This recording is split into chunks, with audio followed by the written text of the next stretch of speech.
It's the Worldwide Sports Radio Network. I don't want to lose. I want to win. I need professional help. Sports Betting Weekly. Sports Betting Weekly, sponsored by EasySportsData.com. The books use data, shouldn't you too? And this is Easy Sports Data, like the preschoolers use. EasySportsData.com. I win here and I win there. Now what? Sports Betting Weekly. I want to win. Here comes the money. Here we go. Money talk. Here comes the money. You should also check out SportsBettingLessons.com. You'll learn some old tricks because sometimes how you bet is more important than who you bet. SportsBettingLessons.com. Let's just do it. Let's meet this thing head on. And you were in it to win it. Talk about an education. Sports Betting Weekly. Wow, winning. Sports Betting Weekly. Sit back and enjoy the show. Winner, chicken dinner. Welcome to Sports Betting Weekly. I'm second half Chaz, and boy, do we have a lot of fun tonight. We've got pretty much everything you could talk about. We got Major League Baseball in the World Series. We've got college football. There's still a whole solid month. There was like 3 games I pinpointed to talk to these guys about. We got the Belly Up Sports crew joining us here on the Worldwide Sports Radio Network. And, we've got a special guest. So I'm going to grab his banner. I'm going to put Jonathan from San Antonio's banner on there. And let's see. Yep, here's the banner I'm putting up there. Okay, so and then I wanted to, let's see what I want to do. I want to get rid of the other banner. And with this banner, I want to make it scroll across the bottom. So it's amazing the technology. I can scroll right across the bottom. Okay, so let's see what we got. We're going to show this banner.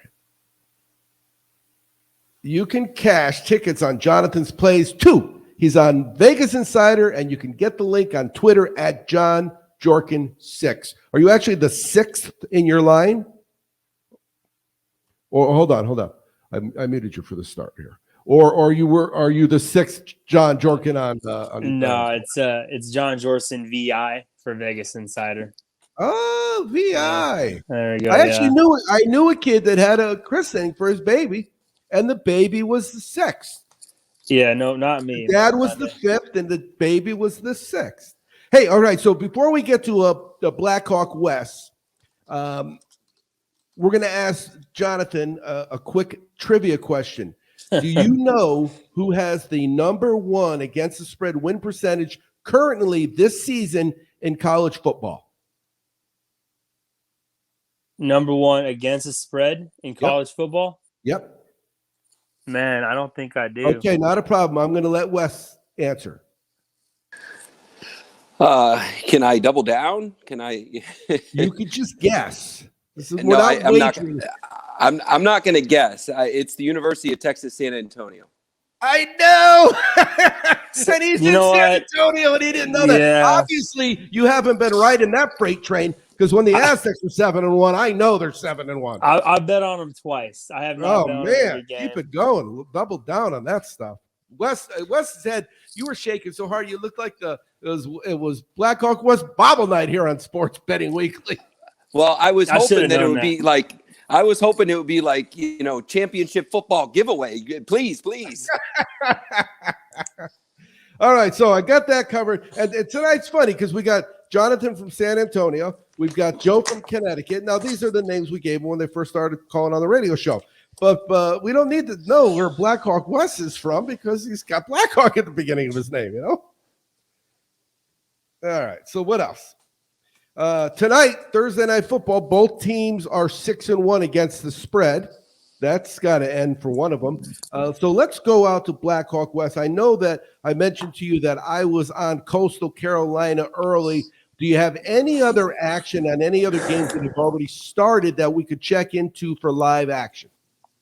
So I'm on the Coastal game, but a game is about to start that I'm going to put a first period bet on. I'm actually looking at hockey, and I'm on St. Louis with the money line. They've been on fire ever since Vladimir Tarasenko has been healthy on the lineup. They really struggled with his health last year, and Colorado is struggling with goaltending. This is not the Colorado team we saw last year. So I'm going over 1.5. Period 1 on the St. Louis Colorado game. I think we're going to see 2 quick ones, probably by St. Louis, but I'm over 1.5 for this first period. Yeah, you know what? That's minus 140. I got no problem following that one.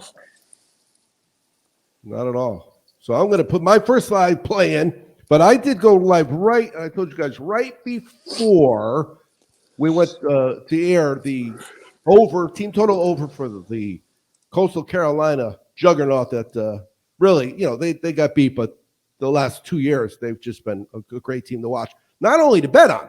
Sometimes teams are great to watch, but not to bet on, and sometimes vice versa. But Blackhawk West, they're both. Yeah, they are. I agree. Fun to watch and fun to bet on. All right, so what else do we got? It is, I mentioned to Jonathan when we talked earlier, it's the time of year where all 4 major sports are in play from now until the end of the World Series. Jonathan, did you put any future bets in on the World Series? I didn't. On this World Series, I did put in preseason bets. I did have the Braves to win the NL pennant. There you go. Good for you. Down at the halfway mark, and then losing arguably their best offensive threat in Acuna Jr. I thought I was done. They rebounded, and I took the White Sox to win it all. Oh, did you?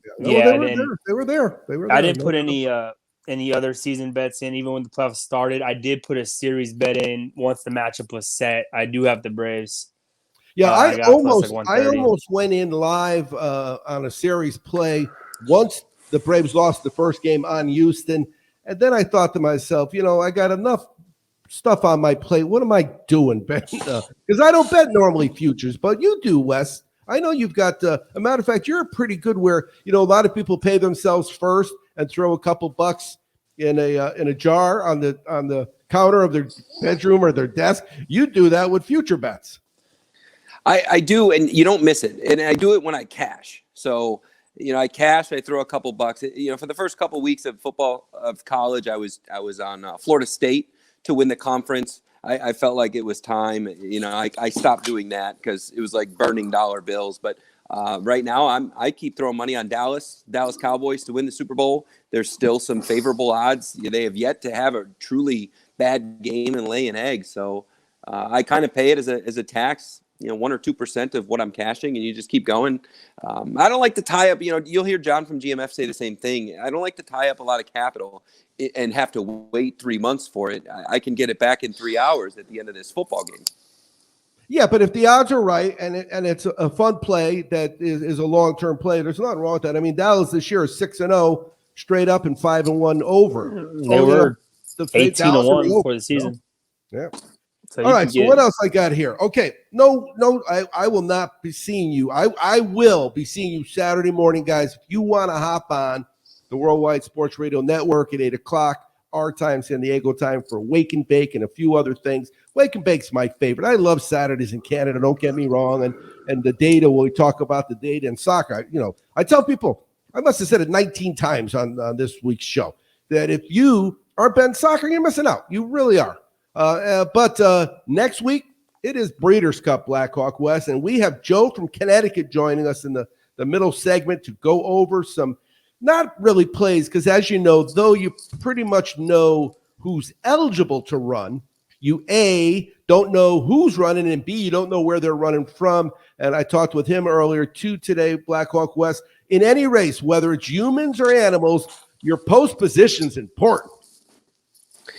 Yeah, it is, and especially in these breeders' races too, because you got speed from everywhere, and you got the best horses, best riders, best trainers in the world. So in a lot of races it doesn't, but in these breeders' races and Triple Crown races, it does. I mean, you're down to those little details. Well, you see it in the Summer Olympics. You've got the best of the best of the best in the track and field. And the bottom line is, if you're not into track and field, I understand it, but I've got track people in my family, so I spend Saturdays at track and field events. And when they're quality athletes like they are in the Summer Olympics, it's just such a pleasure to watch. But there's a big difference sometimes. If your strength isn't on the inside and you get stuck on the inside, you got to deal with it, especially the longer you go.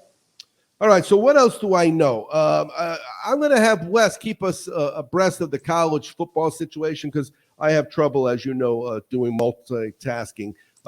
Did Troy score again? Because they were. I think they got held. Yeah, it's like 4th and 24. They lost yardage. They're probably not in field goal range for their kicker. Yeah, They're- so No, that- they just punted it. The guy in the end zone was trying to set it up, so that it wasn't a touchback, but it's so we ball. know. What do we know? We know that they're a team that will score fast, and so I'm not going to be nervous until it gets all the way to probably the 10-minute mark. I've seen them score 3 touchdowns in 10 minutes. So let's talk though about Thursday night, because it's going to be going on here. I have some action. We're going to talk about me after we talk about you other two guys. So let's start with Black Hawk West. You don't ever bet Thursday nights, or you usually don't bet Thursday nights?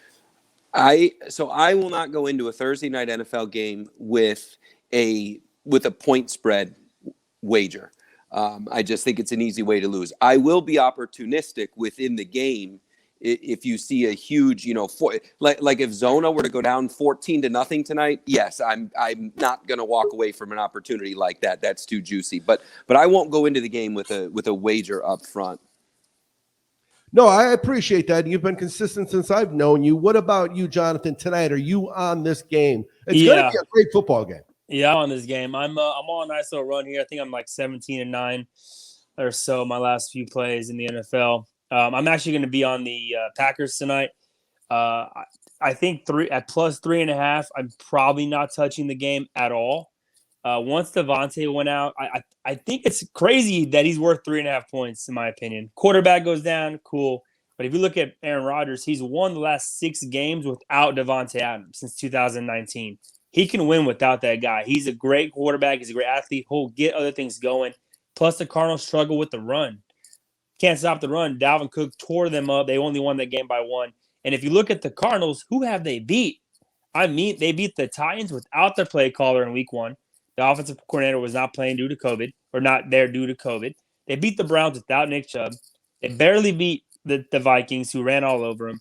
They beat up on the Texans. Whoop-de-doo. My 8th grade team could beat up on the Texans. So they really are. They've gotten fortunate. And I think that this game, I think a lot of people are on them. Devontae Adams is not there, yada, yada, yada. But I think the Packers keep it close.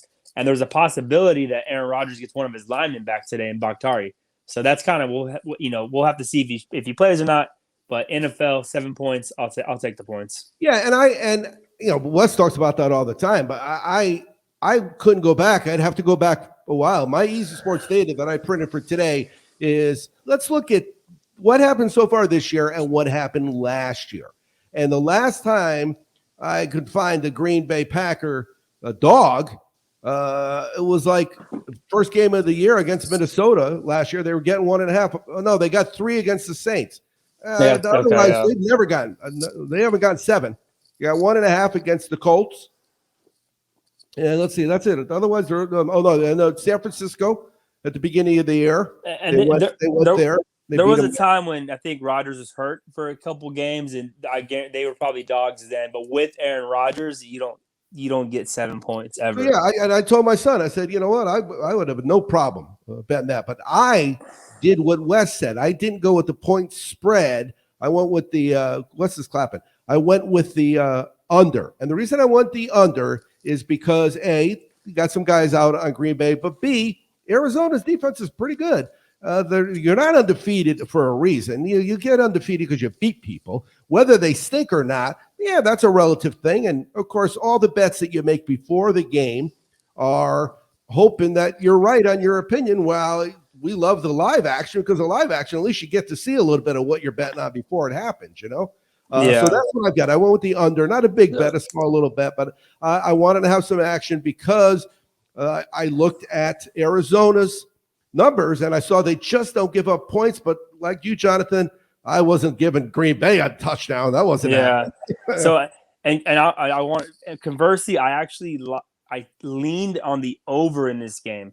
One, because of the injuries that Green Bay does have. They're missing 2 of their cornerbacks that are going to be trouble to contain DeAndre Hopkins.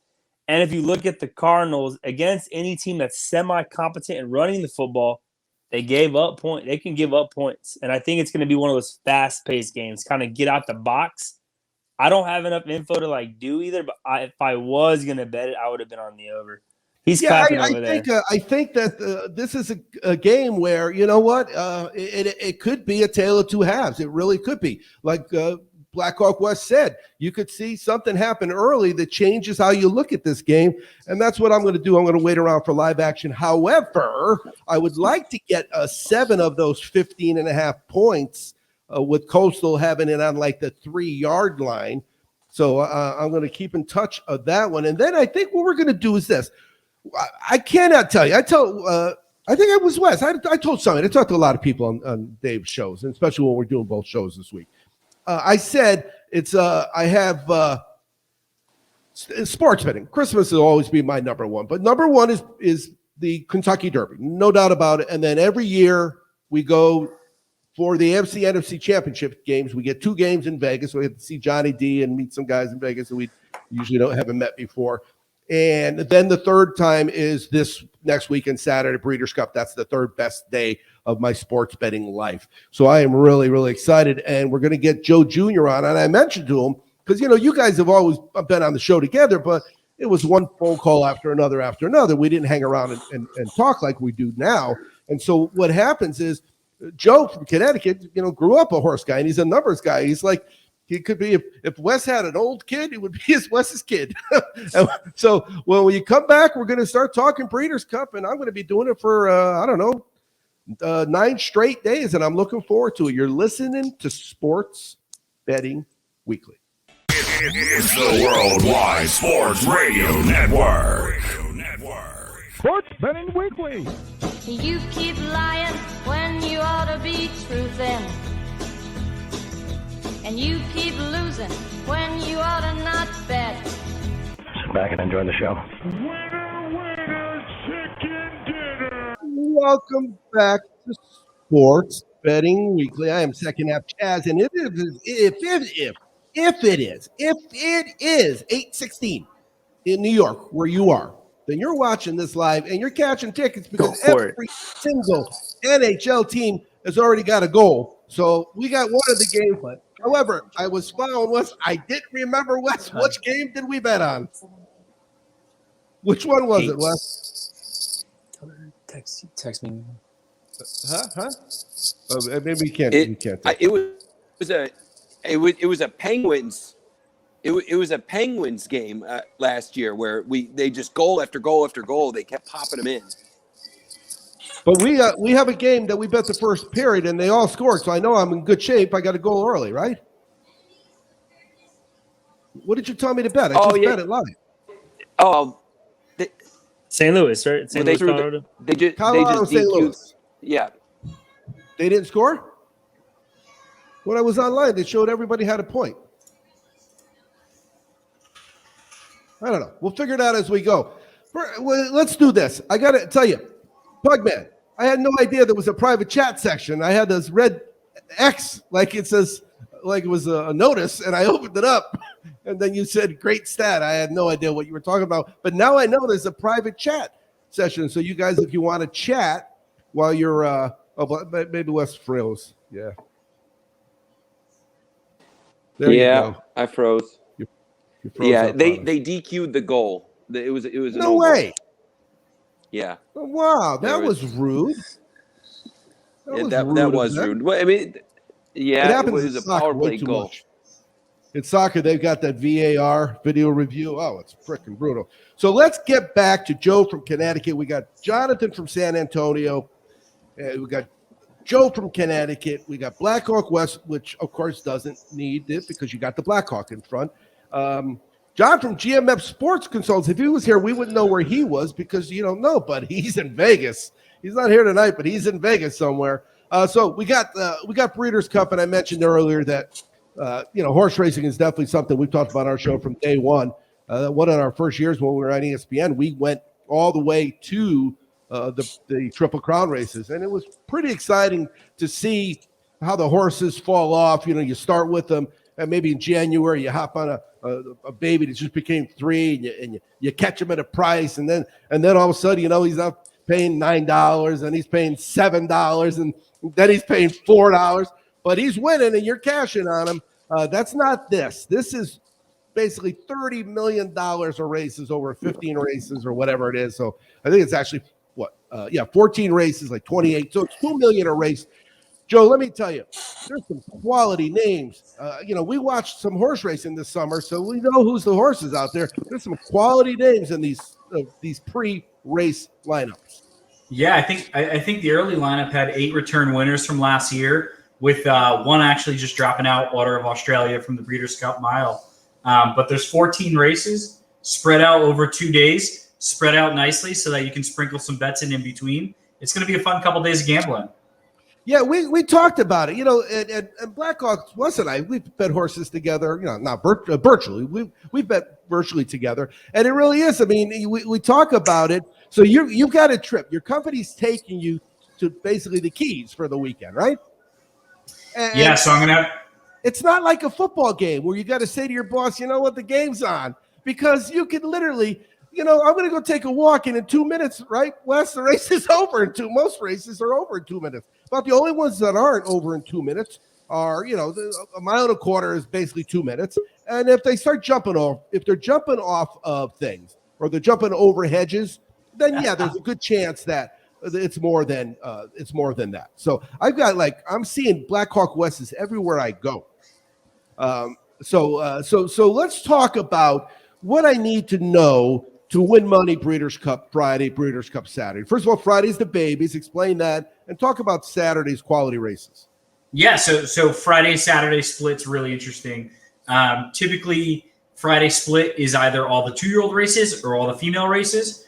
This year, they opted for all the 2-year-old races, so 5 races on the card, 3 turf races, 2 dirt races. The 2 sort of stalwarts in the lineup are the juvenile turf, the juvenile and the juvenile fillies run at a mile and 16th on the dirt. Then there's the juvenile fillies turf, the juvenile turf, and the juvenile turf sprint. That was a mouthful. So there's 5 total races on Friday. And then what do we have on that? What's that? 14 minus 5? I'm not a math guy. I think there's 9 more on Saturday. And 4 turf races on Saturday, that is. And the reason why I mentioned turf, it's just for the non-horse bettors, the turf races play much differently. And especially in the Breeders' Cup, where we're getting European overseas shippers coming to run, where their main track is turf. Our main track is dirt. So it's one of those, like when we go to the Olympics and we get our rear ends kicked in soccer. Our best athletes aren't playing soccer in the United States, but they are everywhere else. So when they come here, they kick our rear ends in soccer, and they kick our rear ends on the turf. And I got some interesting turf stats that I'm monitoring for the week, pre-past performances. But it looks like there's 200 pre-entries. It's going to be a big couple days. Well, yeah, when you're dealing with the 2 surfaces, right? So there's dirt and there's turf, but there's not just dirt, right? Sometimes the dirt's different, and then the turf is different. So it's basically, think about your front lawn. Sometimes when you go step on your front lawn, your foot goes in. Sometimes when you go to play with your kids on your front lawn, your knees are bleeding because the ground's so hard. And that's really the difference. So over there, from what I understand, it's usually a little different, the turf. What are they like over there? There's like 3 or 4 different words you could use for turf. And what do we have at Del Mar in 9 days? Yeah, it's an interesting dichotomy. The turf here, we have our tight turns. We run very fast. The European races have very wide sweeping turns, with the races under a mile sometimes not even having any turns. Their ground is often soft. So the European horses that ship over here often are horses that their trainers are projecting to do well on like a hard surface, right? You're running on the highway in Del Mar. It's going to be hot. It's not going to be raining, hopefully. So it's a little bit different. So when these horses ship over, one thing to always keep an eye on is horses that are running shorter distances in Europe that are coming to the United States to run a little bit longer of a distance, because it's just they don't have the turn of foot we have. So that's something you got to keep an eye on as these horses come over, really. Yeah, I would say the thing that I use Friday for is not as much trying to find the next Kentucky Derby or Kentucky Oaks winner. That's what I'm not using Friday for. I'm using Friday to kind of see how, hey, this is what I read when I read the racing form. And, Tommy, we all know Tommy. Tommy will bet. I'll go to a racetrack with him. He'll bet 40 different tracks, 55 different races. Come home with more money than he started with without knowing anything. And he bets names and jockeys, and he knows trainers and things like that.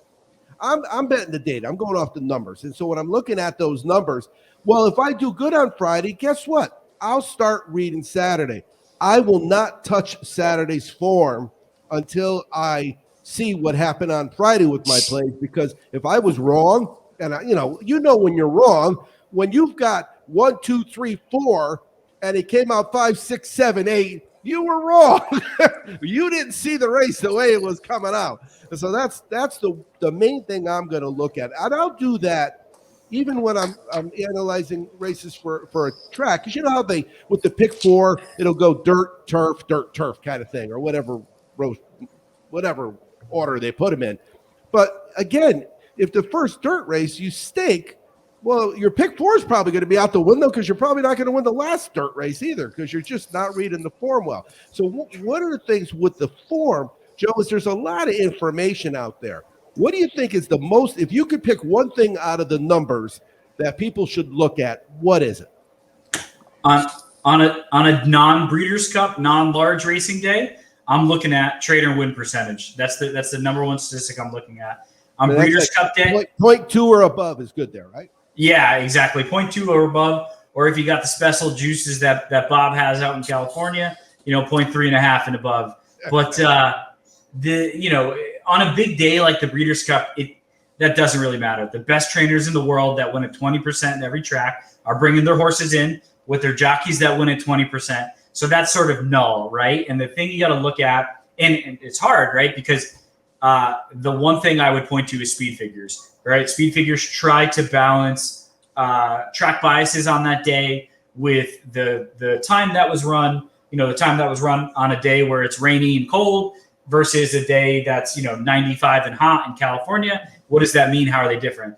The third variable that comes into play here is the European ratings are slightly different. They use something called time form ratings, which time form tries to apply their formula here with a little bit less success. So if you're looking at the dirt races, speed figures are utmost importance, especially 2-year-old races where you have 1, 2, sometimes 3 races to look at. So you're looking at speed figures. If you're trying to find some value, you're looking to find a trend. Is there a horse moving up in the speed figures? The horse that's dominating in the speed figures probably isn't going to make you much money on this day. But if you can find a nice trend, if you can find a reason to draw a line through a horse, it's always a good idea to try to find that upward trend. Oh, yeah. Again, we talk about Kentucky Derby Day. There's 20 horses. It's so exciting because the horses that were paying $4 and $5 to win 4 weeks ago are now 17-1 and 18-1 and stuff. And it makes just but that's every single race, all 14 of those races. There's always a handful where the horse is just so good that the other horses don't, it's not worth it for them for second and third and fourth place money. And I think you're going to see just maybe 1 or 2 of those races. But one of the things I talked about in the past, Joe, is on those big favorites, the ones that are the best on paper, don't be afraid to sprinkle a pretty decent play on a single pick 3, because I've hit them at 30-1.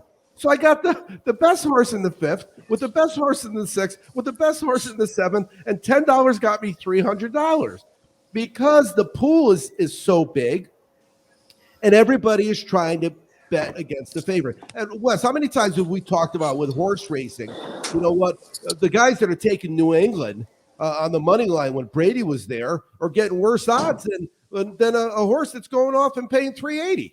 We look at a horse race at 2-1 or 3-2, and it's like, well, that's not going to pay anything. But we're perfectly happy to place a wager on a football game at -105 and wait 3 hours for it. And it's just, horse racing is great like that. No doubt about it. Now, Jonathan, do you bet many horse races? I bet them every weekend, or not every weekend, all the big ones: Breeders' Cup, Kentucky Derby.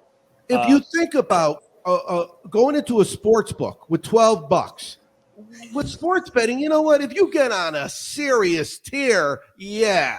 But with horse racing, God forbid, If your numbers come out 1, 2, 3, 4, and you bet 1, 2, 3, 4, you could walk out that door with 1,000-to-1 cash in literally 5 minutes. Now, I haven't done that, but I haven't done that. I have walked in.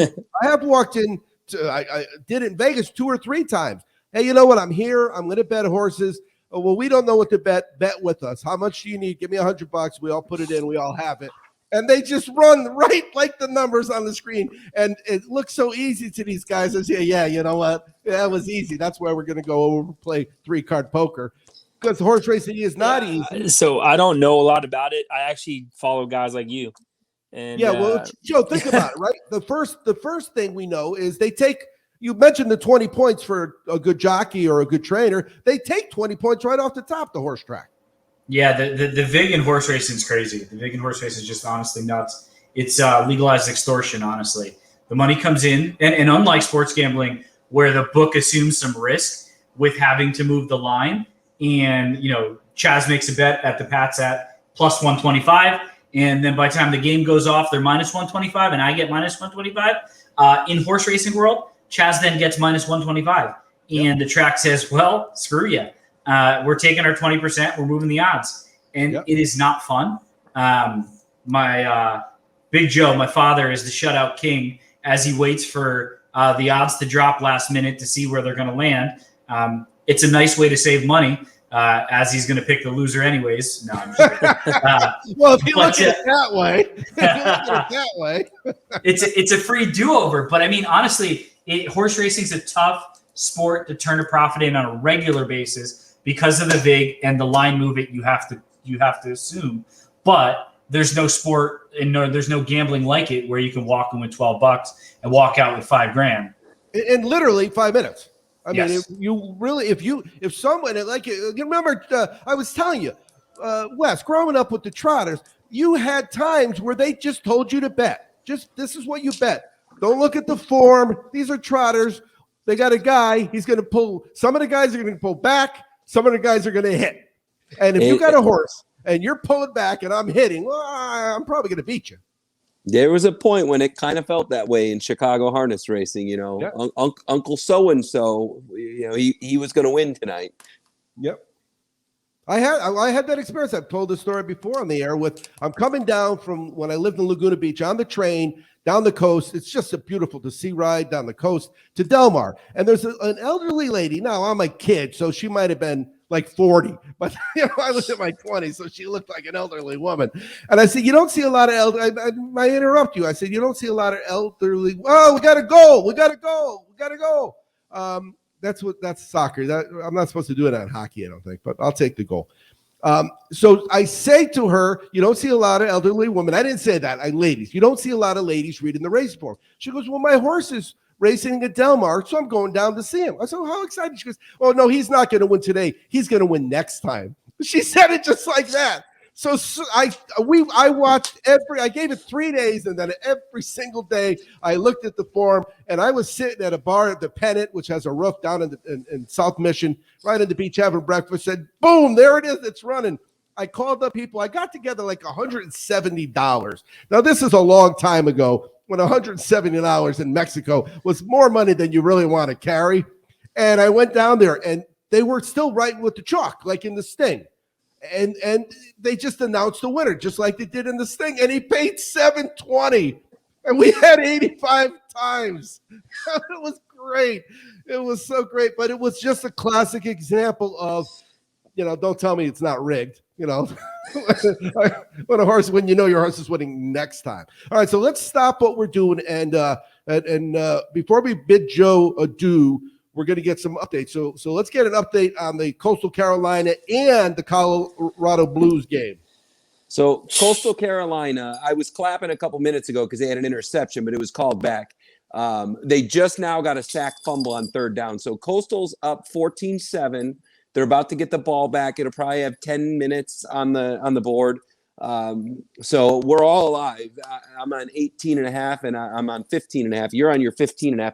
And St. Louis just stuffed a goal home. So we're still 10 minutes to go in the first period in St. Louis. And so the money line is looking good, and we need one more goal, and we're going to get our over 1.5 first period. Hopefully, it cashes before the show's over. They were slight favorites or slight underdogs at home. The Blues were dogs, and that just didn't make sense to me. Not the way that they're shooting. Yeah. No, you know your hockey. All right, so Joe, this weekend, you going to have any action on anything besides the ponies? This weekend, I'm just trying to raise the bankroll up. The casinos in Connecticut just got legalized gambling, FanDuel and DraftKings. So they're doing all their wacky, bet $50 on this game and you get plus 1,000 at, scoring 1 point. So I'm just trying to eat all of those and just gather funds so that I can go on my big winning streak and retire by, 35 years old. Yeah, no, that's the plan.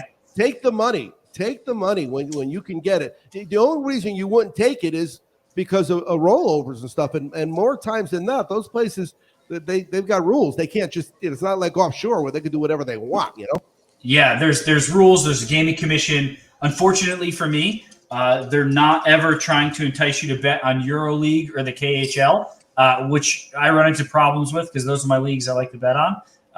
But I'll take the Pats at plus 45.5 this week in Connecticut. Yeah, exactly. There you go. Right. I'll take that. And Wes, you've talked to us about a few of those in the past as well, no doubt about it. All right, Joe. So we will not talk during Breeders' Cup, but I will text you because this way you can kind of glance down at your phone between tennis serves. Yeah, I'll be getting the pick files over, and hopefully we can make some money. Yeah, we'll talk soon. Thanks again. Good luck, fellas. All right, so when we get back from break, we're looking for a goal in the Colorado game. Jonathan, you got an update on the NFL score? Yeah, 0-0. Packers with the ball, 3rd and 3. But I need Troy to score some. I know Scholes is going to score. No doubt when you have the over, you can't have blowouts. Blowouts, I mean, I lost overs that were 55, 52 to nothing. Those are brutal. All right, so when we come back from break, we're gonna keep going. We're just gonna keep cashing tickets. So right now we're live on a hockey game, we're live on a football game or two. You're listening to Sports Betting Weekly. It's the Worldwide Sports Radio Network. At ChampionshipFootballs.com, they offer a 100% money-back guarantee on every single souvenir football that they sell. The coolest present they'll open that day, guaranteed.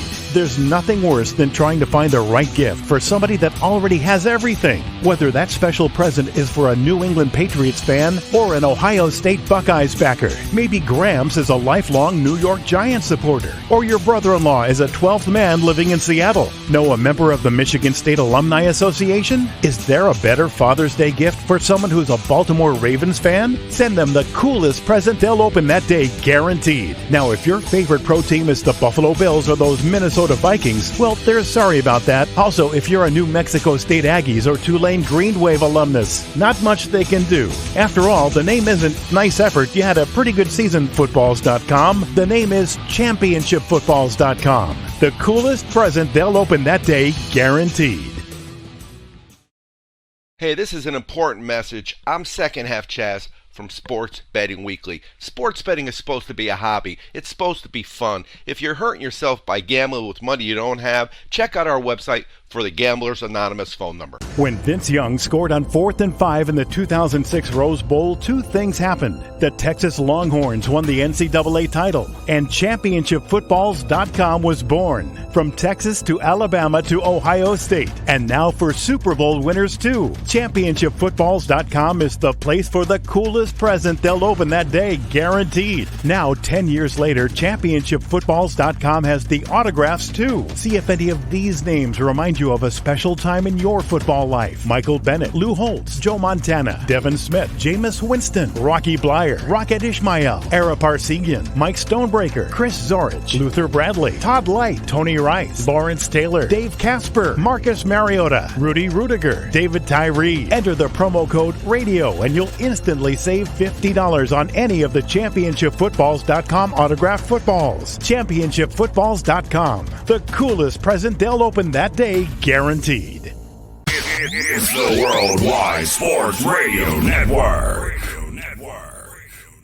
Sports Betting Weekly. Sit back and enjoy the show. Winner, chicken dinner. Welcome back to Sports Betting Weekly.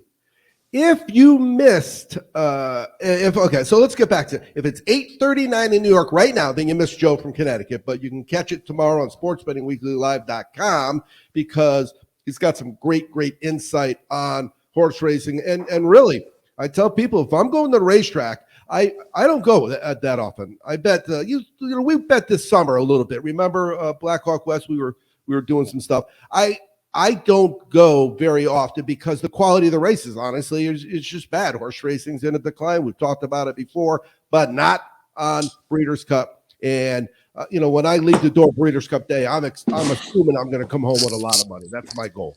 That is my goal. Black Hawk West, talking about Breeders' Cup. Are there any horses that because we're not going to have a show next week at all, so we're not going to talk on the air. Are there any horses that you've been betting through the summer and you've been that's the best horse and you're betting it on Breeders' Cup? Well, currently today, Coastal Carolina is the winning horse because they just scored a touchdown to cash. They got 20 points on the board. And I think your over is looking good because we're about to have 28 total points on the board. So we're cashed in Conway, North Carolina or South Carolina right now. So what do we got there? We got what is it? Got to be 30. So you need one more touchdown, Jonathan, right, for the over? For the game. That's why I get. Yeah, but I always think first half. So if they get another touchdown, you're on your way. But that's when it gets dicey. It gets dicey when you got a big lead and the game's over. And the one team can't score, and the other team has no reason to. And many and over have been so. I mean, you need 7 points going into the fourth quarter. You don't get it. It's brutal. I hope Coastal defense loosens up a little bit. Yeah. I'll take a backdoor meaningless touchdown and cover. Just loosen up a little bit once you get a big lead. And the other thing is, remember, we talk about it with college football. It's different. You get situations where grown men with children will be on the same field with kids that haven't shaved yet. It happens in the fourth quarter every single Saturday of the college football season, somewhere in some game. This game, I was a little nervous about the spread going into it because this is something of a revenge game. This was the first game for Coastal last season that they didn't cover, and they actually didn't look good. So this was either going to be another tough game because Troy figured them out, or Coastal is coming out for revenge. Coastal's good for 40 here. I think they're good for 40. Yeah, well, the over-under is 34.5, so they're going to need it for their team total, Can they get 45? That'd be great. There you go. All right, so we got an update in the Colorado-St. Louis game. So Colorado has outshot them 12-4. They already got 12 shots on goal in the first, 12 minutes? That's some crazy stuff. But they got a power play, so hopefully they'll get one more. They've had 2 power plays, and so it's and the one goal that they pulled back, but yeah. So we'll see what happens there. And then, all right, so I haven't looked up the NFL game yet, but you said it was nothing. Still 0-0. Anything jumping out at you there that should bring our attention for a live bet here? Kind of lackadaisical on the offense on both teams.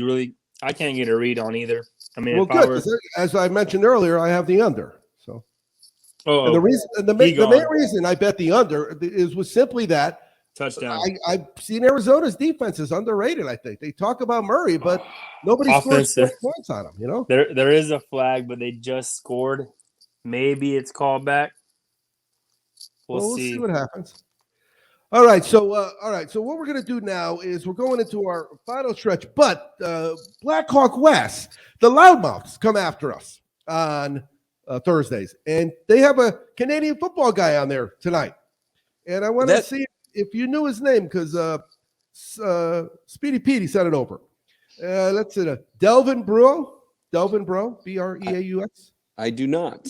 He played for the Saints and the Hamilton Tiger Cats. Very cool. Yeah. So I put on there, go Cats.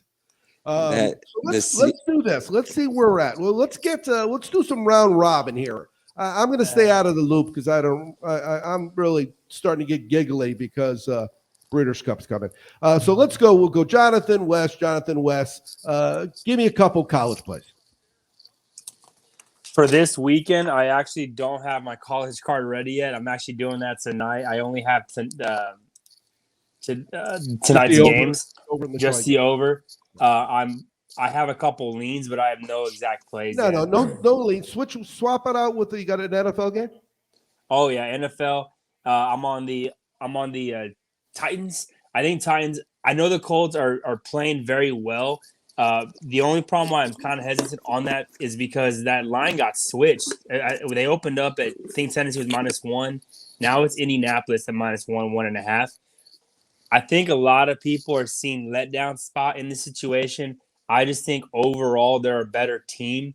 Colts running defense isn't as good as I thought it was going to be coming into the year. They got loads of injuries. I know Carson Wentz has been playing well.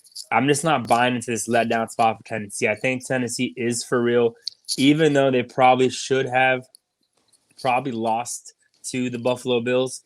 They didn't. They came through, and I just think that they're a better team. So I actually like that game, and I'm actually interested in the Cowboys game. I think Cowboys can go through in Minnesota and roll. They really haven't played a bad game. They had a bad defensive game against the Buccaneers, but they still were able to put up. They lost 31-29, right? Or 31-33, 31, something like that. So they still were able to put up points. I think this offense might be the best Cowboys offense we've seen since Tony Romo and Terrell Owens took the league by storm that one year. So I just don't see them being stopped. So those are the two plays I'm really looking at. And then I'm kind of interested to see this game tonight was my third game. I'm really interested to see this game because it's two teams that are coming in so hot. Something's got to give. So those are my three big plays in the NFL. There you go. All right, so let me ask you this, Black Hawk West. Is it my I'm on NHL.com. It looks like we got a 4-on-4 in the game. We need a goal. Is that the case? Yeah, we got a 4-on-4, and that favors St. Louis. St. Louis has the better goaltender and more speed, but and now we're going. We got a minute St. Louis power play. Yeah, I'm gonna ask you a hockey question in terms of when it's 4-on-4. How often do they score? 4-on-4, that's an odd one because 4-on-4 typically means that somebody was on a power play and then another penalty was committed, and it's only going to stay that way. So 4-on-4, most of the time, in my opinion, it stays. Let's get out of this because we got a power play in 17 seconds, which just happened. Yeah, but now St. Louis. Yeah, that's exactly what happened. St. Louis is on the attack. Yeah. All right. Give us a pro game. Oh, no, a college game. Give us a college game.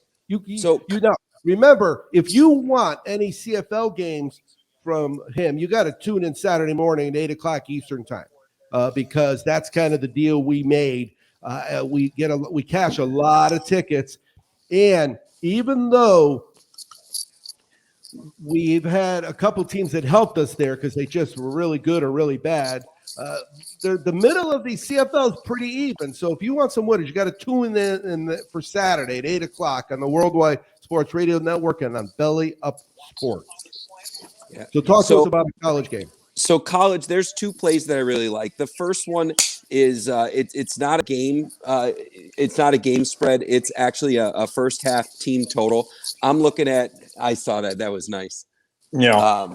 So the first one I'm looking at is Mississippi State against Kentucky, and the strength of Kentucky's defense is their rush defense. Well, Kirk Herbstreit kind of made a joke on this past weekend. He was saying that Mississippi State is not trying to run the ball. They will tell you we are not here to run the football. So they're all passing, and what I'm looking at there, this is Starkville, Mississippi, 6:00 at night. It's going to be a wild crowd. A return home. Mississippi State can throw the ball up and down the field, just as well as anybody in the SEC. I'm taking over 10.5 for the first half. Mississippi State.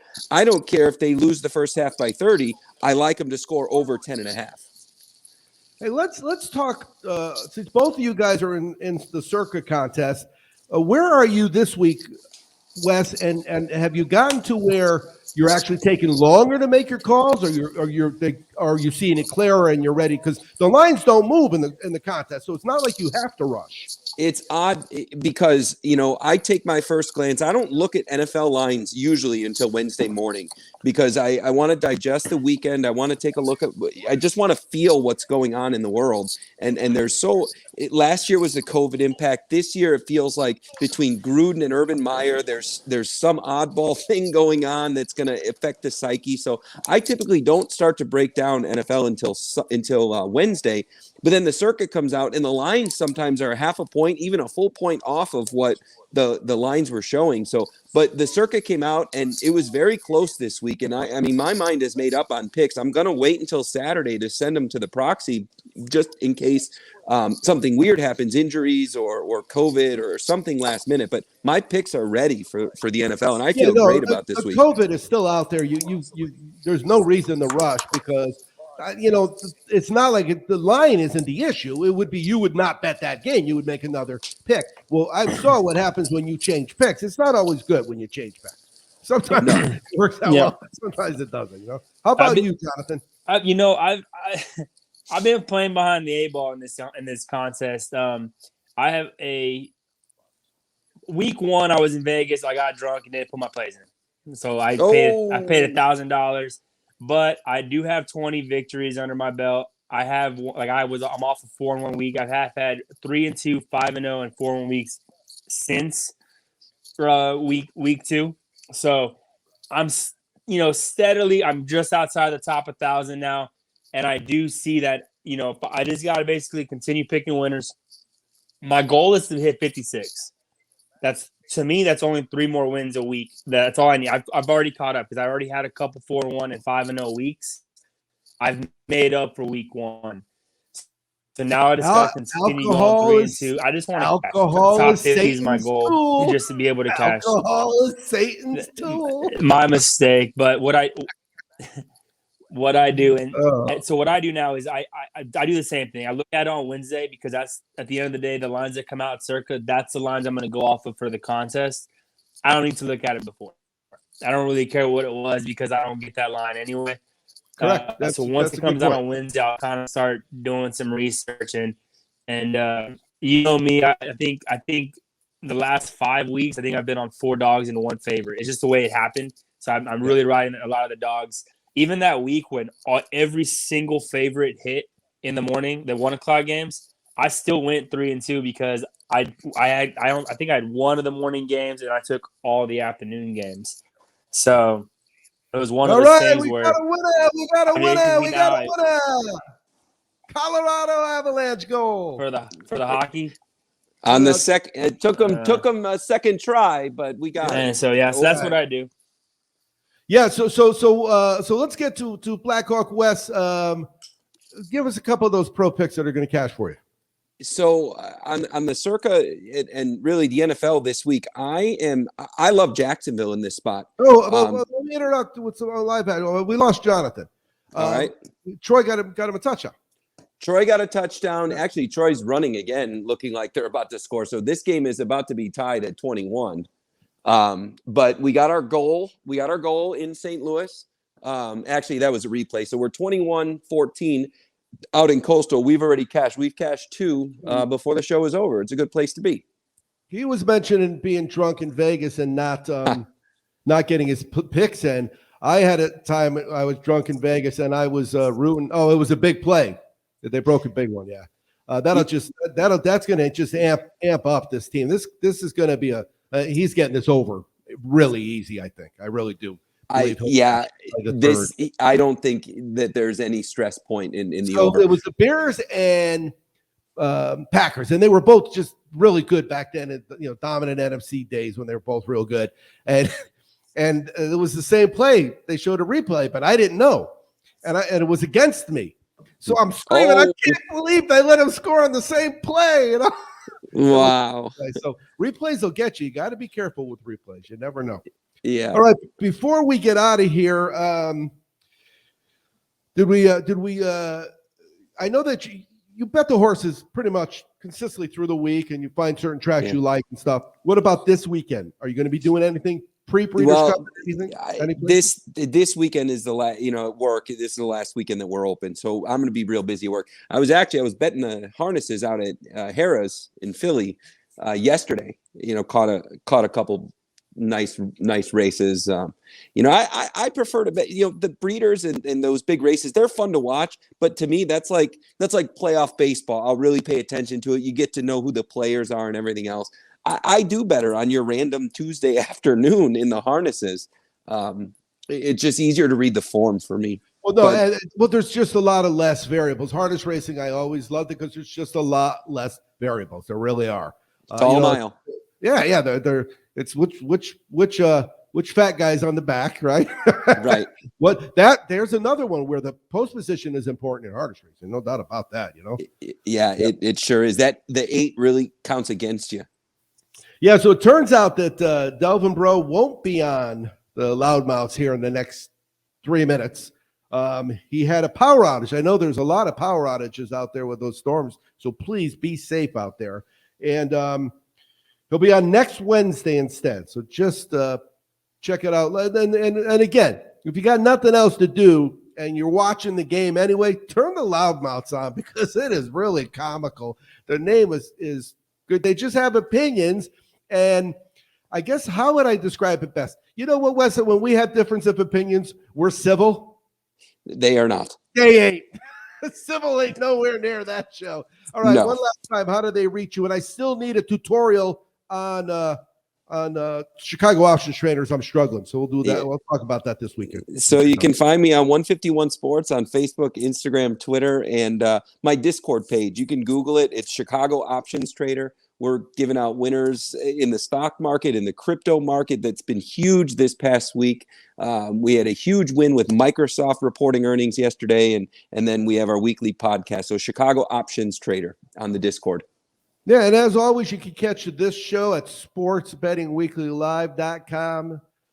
Saturday morning, 8 o'clock Pacific time. Wake and bake with us on the Worldwide Sports Radio Network, on Belly Up Sports Podcast Network, and on the Sports Betting Channel. I am Second Half Chaz. Always be casual.